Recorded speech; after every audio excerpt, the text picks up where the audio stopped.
So the first thing we're gonna start with tonight is in Vietnam is called Nak Cham, which is a traditional sauce of theirs, and they use it basically like a salsa or a ranch. They put it on everything. So we're gonna start with the Nak Cham so we can get that done, and then we're gonna set that aside. We're gonna start with our small bowl.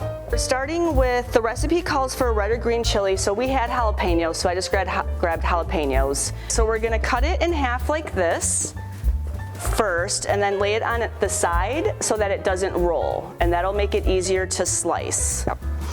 And then if you don't want it to be spicy, you can just peel out the seeds and the vein in the middle.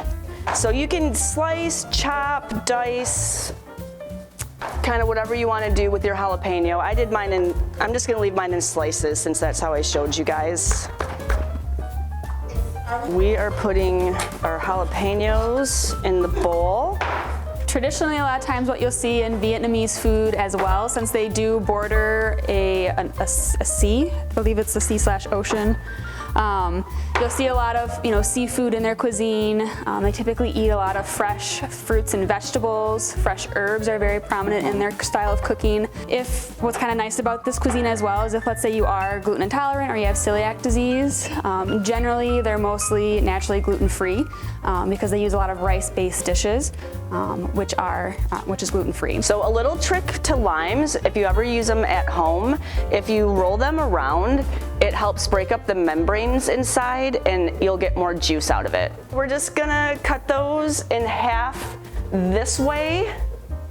So let me show you, because we're gonna use the juicer. So not the long way, but the short. So you have 2 circles. We need to get 2 tablespoons of juice. So next we have on our list of ingredients, we're gonna do 1 tablespoon of sugar, and then we do have the little whisks in your bowls, thicker grain, so you can kind of start mixing stuff up. So it's calling for 2 cloves. So again, if you're really into garlic, add more. If you don't like garlic, just add a little bit. You'll get to a certain point with the nub that you're holding onto, and you just have to let it go. And then you're just gonna keep kind of stirring it. The fish sauce is calling for 2 tablespoons. So I'm actually gonna do the 2 tablespoons. Like I said, you guys can kind of decide, play with it.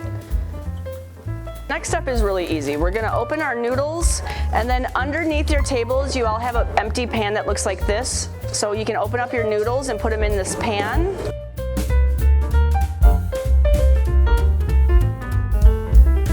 Next, we're moving on to the ginger and turmeric.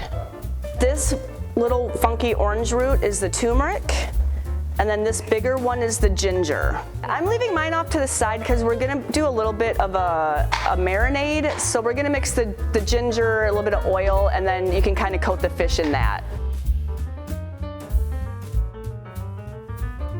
Once you get your fish in there, you'll see that it's already starting to turn a little bit yellow from the turmeric.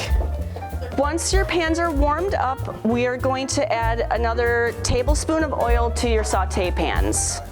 We've got our fish. We're gonna take it out of our pan and kind of put the oil around the pan, and then as you're putting your fish in, you wanna do it away from you. We're gonna garnish our finished plate with green onions and dill. And then this is a good one to practice your rocking and moving your knuckles, because you're just gonna slice it into little slices.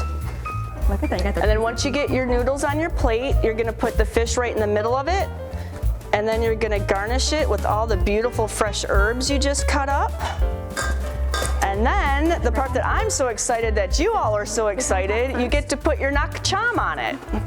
Since you guys like the Nak Cham so much, and I do too, so I'm putting it on the noodles, I'm putting it on my fish. What everybody think of the experience? Loved it, good.